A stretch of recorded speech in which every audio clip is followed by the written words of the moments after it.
paranormal phenomena.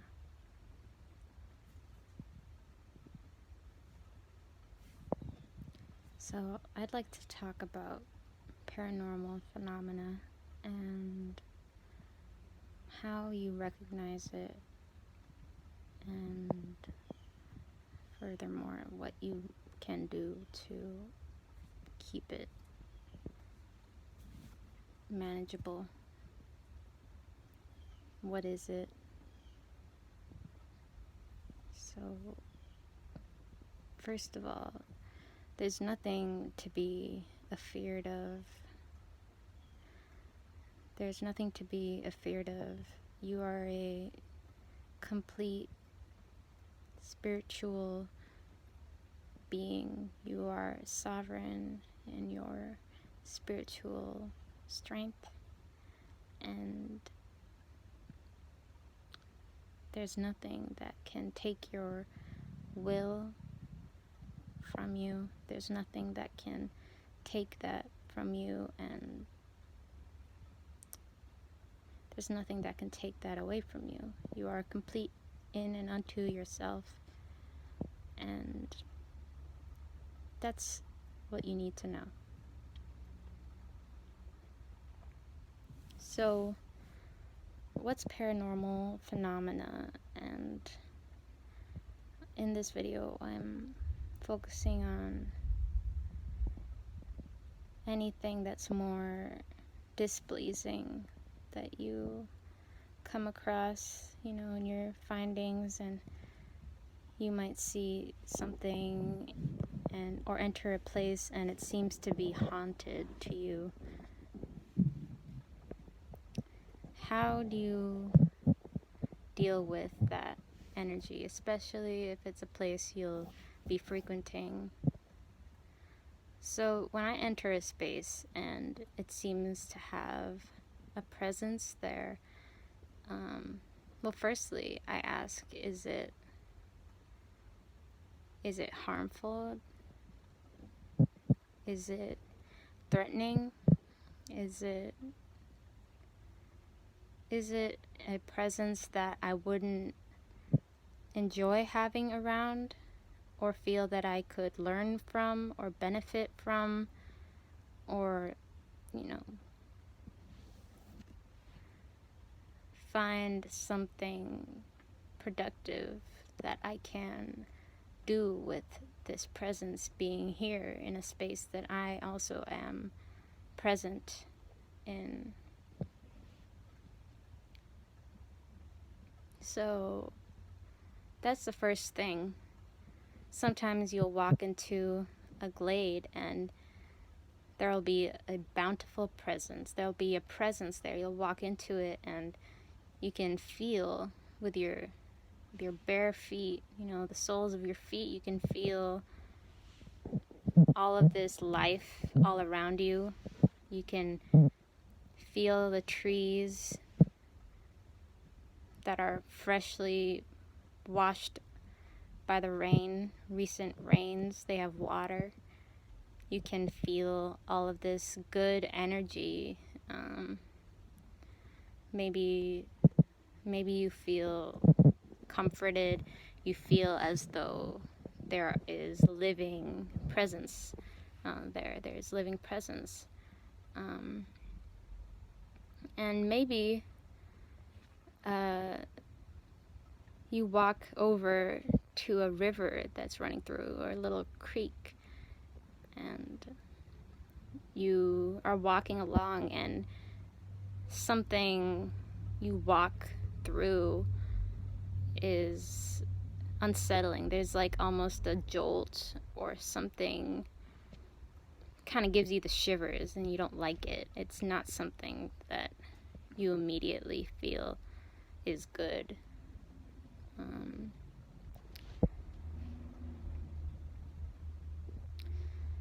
It's not something to be afraid of. There's an old saying, sometimes the thing you fear the most is really an angel in disguise. Like the saying, blessings that are coming about. A curse that seems to plague your life, or a curse that has come upon your life. I'm not talking about curses here, but a curse that's come upon your life, and it's a blessing in disguise, something that's hampered your life. So sometimes you might walk into a place and something gives you the shudders, or there's something about it and you're like, oh, there's a bad vibe there. There's something that seems bad and not happy. What is it about that vibration that wants to unearth you? What is it about that vibration that seems unfriendly? And should you be scared? Should you do anything about it? Should you bless yourself right after walking through it? So what I want to tell you, what I want to argue, is that you would not, for a moment, believe that there is something out there aiming to harm you, or there's something out there that can pry you from this state that you've been maintaining, this peace that you've been maintaining. There's nothing that can pry you from that and keep you there.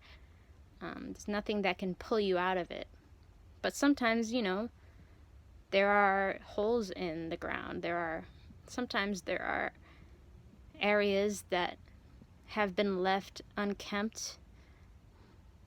Sometimes there's areas where something happened, someone else made a mistake, and for whatever reason it was left uncleaned, or it needed a helping hand to come through and heal them. There was something there that needed help, and for whatever reason hasn't been able to get the touch of an intentional being that will help it, a touch of an intentional being to heal it. Needed someone, something, some energy directed with caring effort to help fix it.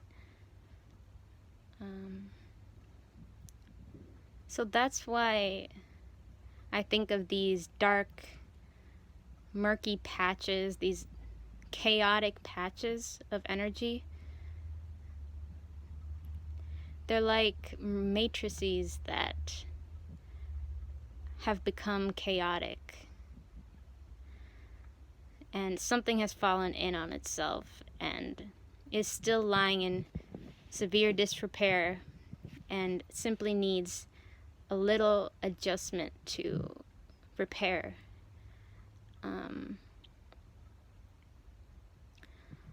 And that's one way to think about it. I think of this as the presence of an earthbound spirit. It's bound by these earthly conditions that have been troubling it and needing some repairment, and hasn't been able to get it for some reason, whatever reason. And it's not something that cannot be helped, or at least for what you can do, or what you can live with if you're passing through, and it's something just there in an otherwise peaceful place. I mean, for me, I might, I'm very sensitive, so I like to go around and I like to leave small blessings where I go. Especially, if I just feel the need to. I don't think about it, I just do something. And sometimes I don't know why I'm doing it, but I just do it because it feels natural. So, say, this is a forest example. You might see a pine cone and pick it up, want to put it somewhere for some reason. Why not do it, And then you move on, you keep going, and communing with this presence of life and power, and you don't worry too much. You don't worry about it, and you don't speak to the earthbound spirit or entity. You don't speak to the earthbound entity. You speak to that entity's higher self. That entity's higher being is his guardians, their angels, her angels. You don't speak directly to that being because there's no being to speak to. This is an entity that has been locked itself in a cage. It's locked itself in a cage, and you are directly communing with that being's real guidance. The thing, the being, the love, the light, the presence, the spiritual awareness that is guiding this fallen mask of a real living creature. And for all you know, that might be a very powerful guardian that you're helping, you know? That might be a tree that's seen a whole lot of battles and seen something really horrible happen. And maybe you can't heal that memory. You know, once a mind is expanded, it cannot go back to fitting into whatever container it wore before. You cannot do that. It doesn't go backwards.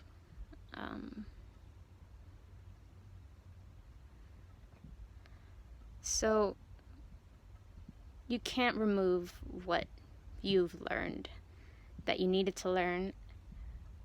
You learned it. So say that this is a very old tree that has seen something that sometimes is hard to remember, or, you know, has seen something hard to witness. Well, that tree now has this particular power that comes from what has happened there. And maybe you can't erase that. Maybe you don't need to, because destruction becomes transformation. As long as it's destruction of what needs to be destroyed, and not total and complete annihilation of a thing, which would remove everything about it. And that could be removing a very, very potent, powerful source of information, inspiration, healing, ancient memories, ancestral memories, ancestral ties. All of these immense sources of knowledge would be obliterated if you were to obliterate the whole thing. You were to tear the forest down, tear that area down, without having tapped into the roots for the golden knowledge that is flowing through it, the golden history that you can perceive just by being in presence of this tree. So that tree has become an elder relative to the trees around it, who are maybe younger, maybe haven't grown through a certain circumstance that this tree had to witness. And that is knowledge and experience and energetic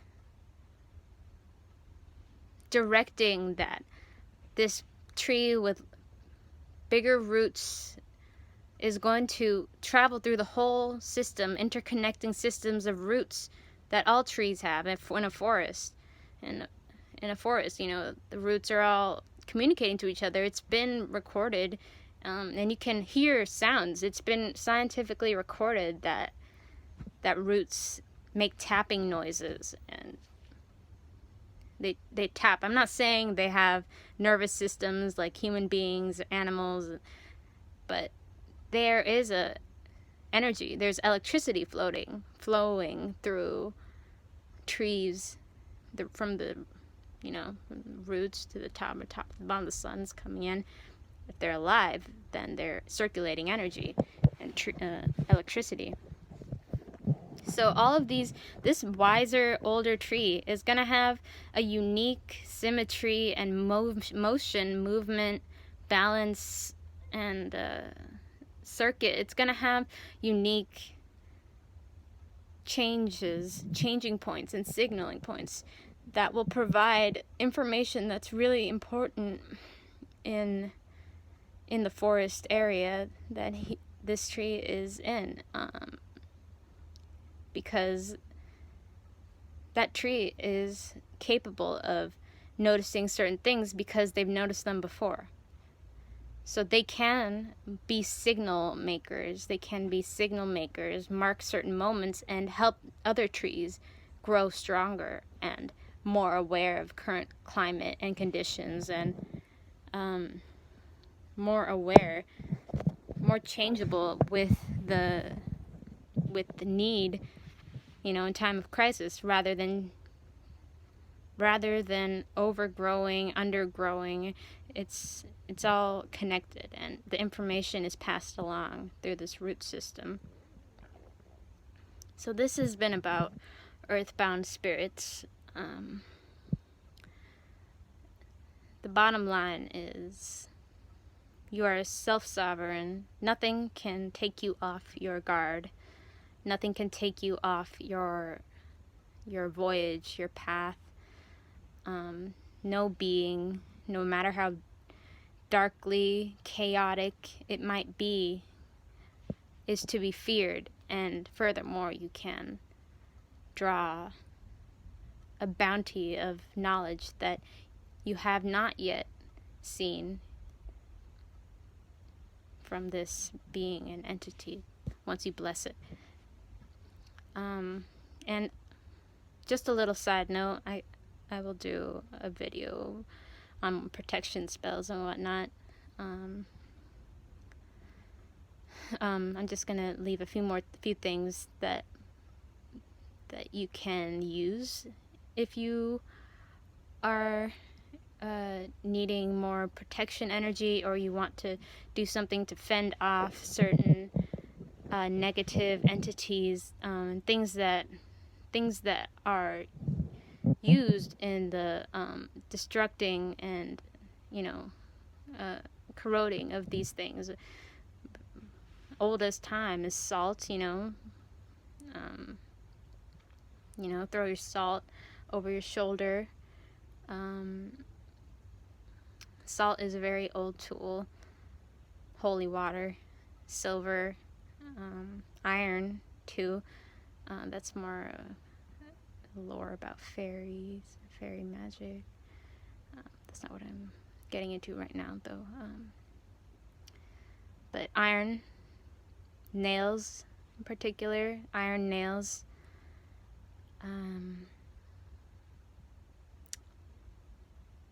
So these are really useful. Old as time. Common tools for warding off something evil. I really like to use silver and iron. That's one reason I pretty much always have my piercings in. I've had a lot of piercings in my life. These are the only ear ones I've had. I do like to have iron on me. I do wear a lot of silver rings. So that's a very powerful, negativity eroding compound. I want to say something more about